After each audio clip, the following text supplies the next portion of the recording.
Everyone, so I hope you are doing well. So आज का जो एनेक्डोट है वो बहुत ही अच्छा है भाई। इस पे इस डायरेक्शन में हमें सोचने की कोशिश करनी चाहिए कि कहाँ से कुछ भी हम कैसे इंक्लूड कर सकते हैं, कैसे अपने ऐसे में इंटरेस्टिंग थिंग्स डाल सकते हैं। ठीक है, तो उसका एक जीता जागता एग्जाम्पल है आज का जो एनेक्डोट है, या फिर यूँ कह लो जो स्टोरी है। ठीक है, इंट्रोडक्शन में लिखा गया है। तो पहले तो हम देख लेते हैं टॉपिक क्या है। आज का टॉपिक है globalisation and its economic social and cultural implication on Indian society. ठीक है, तो ग्लोबलाइजेशन मेन यहाँ पे टॉपिक है। ग्लोबलाइजेशन पे पूछा है उसका इम्पैक्ट इंडियन सोसाइटी पे। अब यहाँ पे देखो कितने अच्छे तरीके से इसकी शुरुआत करी गई है। राज कपूर, देखो अब फिल्मों का यहाँ पे कितने अच्छे तरीके से यूज़ किया गया है। So this I think this type of creativity like मतलब बहुत ही प्रेज़ की जाती है भाई।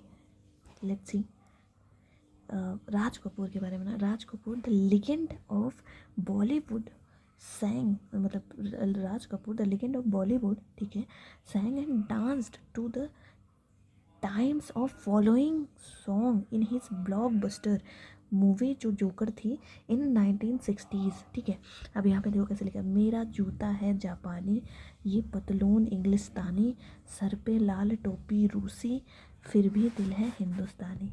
ठीक है, अब इसको ये हिंदी में लिखा गया है एंड इसको इंग्लिश में इसको ट्रांसलेट किया गया है कि his shoes are from Japan, pants from England and the red cap from Russia, but heart is still Indian. ठीक है, तो ऐसे है। सो बहुत सारे लोगों का क्वेश्चन होता है कि क्या हम हिंदी वाले जो कोट हैं, कुछ संस्कृत कोट एंड ऑल, उसको हम लिख सकते हैं कि नहीं।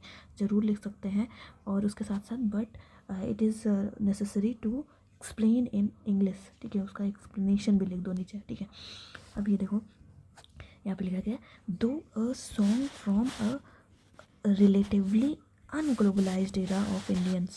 लाइक जैसे तब ग्लोबलाइजेशन का एलपीजी रिफॉर्म तो आया नहीं थी, 1960s के टाइम पे था।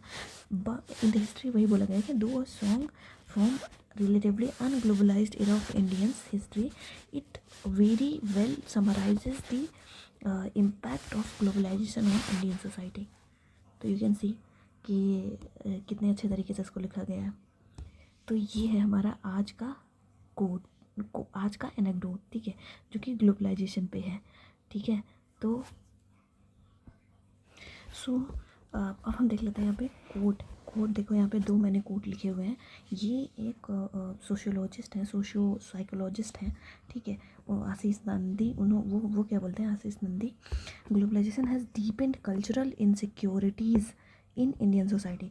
अब जैसे ये तो हमारा पॉजिटिव चीज़ हो गई, बट इसको क्रिटिसाइज़ करना हुआ तो you can write his views कि globalisation has deepened cultural insecurities in Indian society.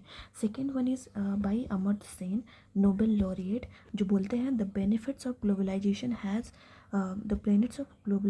Have been disproportionately distributed, leaving many behind. ठीक है, तो ये चीज़ बोली गई है अमर्त्य सेन द्वारा। The benefits of globalisation has been disproportionately distributed, leaving many behind.